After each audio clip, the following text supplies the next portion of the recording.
Os grandes veículos da imprensa brasileira estão dando hoje atenção quase total ao caso dos militares presos em uma operação da Polícia Federal por um suposto conluio para tirar a vida de Lula em 2022. Mas há um outro conluio que ficou comprovado com uma reunião secreta que aconteceu na residência oficial de Lula na semana passada, que está sendo escondido por essa mesma imprensa.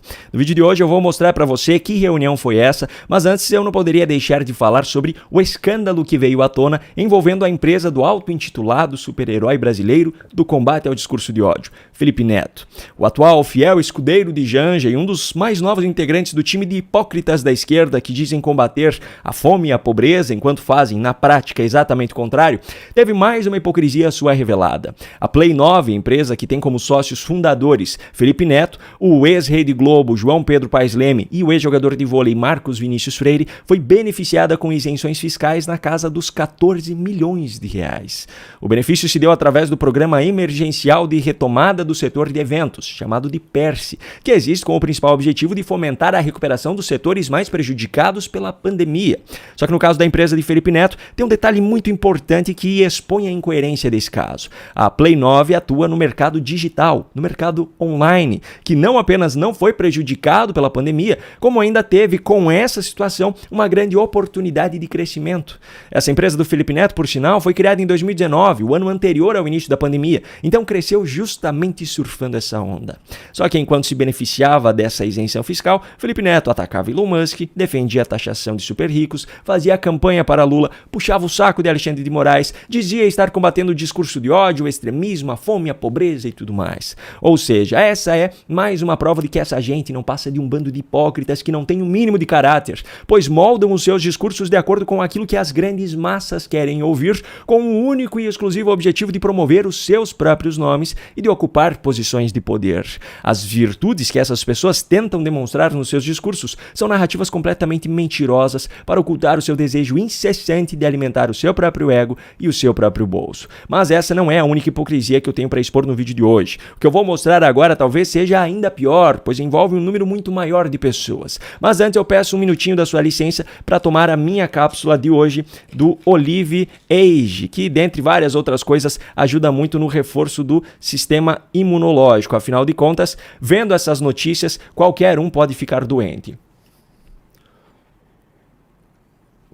O Olive Age é um suplemento natural extraído da polpa da folha de oliva e se você quiser saber mais sobre ele e também sobre outros produtos da folhas de oliva, aponte a câmera do seu celular para o QR Code que está aparecendo no canto da sua tela nesse momento ou clique no link que eu deixei aqui na descrição do vídeo. Agora vamos lá. Se você acessar as páginas principais dos grandes veículos da imprensa brasileira, você verá que eles estão dando atenção quase que total hoje ao caso dos militares presos em uma operação da Polícia Federal por um suposto conluio para tirar a vida de Lula, Geraldo Alckmin e Alexandre de Moraes em 2022. Se você ligar a sua televisão, então, principalmente naqueles canais onde a militância política é exibida travestida de jornalismo, como é o caso da Globo News, você verá praticamente só isso. Segundo a PF, era a elaboração de um detalhado planejamento voltado ao sequestro ou homicídio do ministro Alexandre de Moraes. O que a PF está falando é que militares estavam em conluio fazendo um plano para matar o presidente eleito Luiz Inácio Lula da Silva. Segundo as investigações da polícia, no documento, esse documento, né, que foi chamado de punhal verde e amarelo, ele foi impresso no Palácio do Planalto, tá aqui, ó. Só que há um outro conluio envolvendo figuras do mais alto escalão que ficou comprovado com uma reunião secreta organizada por Lula na residência oficial do presidente da República e isso está sendo escondido por essa mesma imprensa. Aliás, isso foi varrido para debaixo do tapete de maneira tão discreta que mesmo acompanhando diariamente todos esses veículos de imprensa para a produção de conteúdo no meu canal, eu sequer havia percebido que essa reunião havia sido descrita em uma matéria. E você já vai entender o porquê.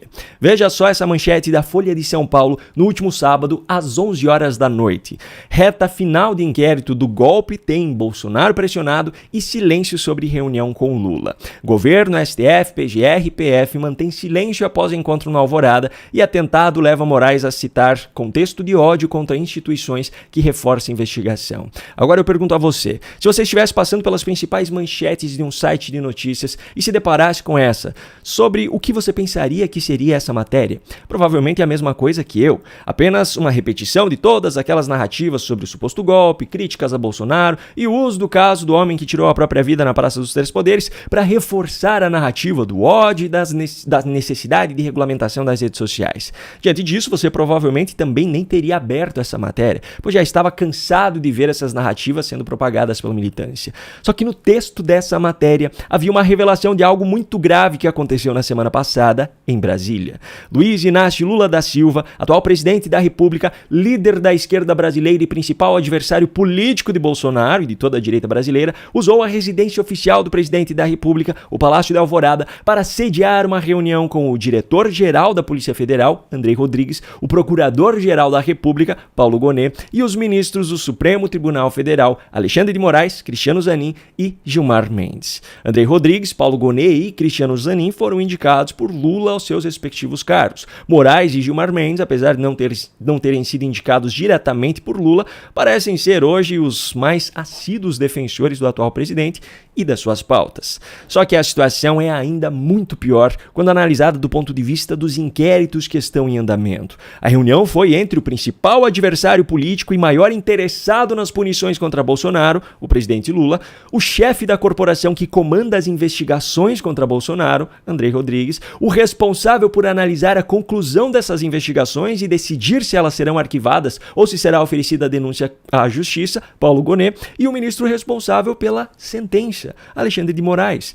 De brinde, a reunião ainda contou com o ex-advogado pessoal de Lula, Cristiano Zanin, e o ministro que já anulou condenações e provas contra muitos dos envolvidos nos escândalos da Lava Jato, Gilmar Mendes.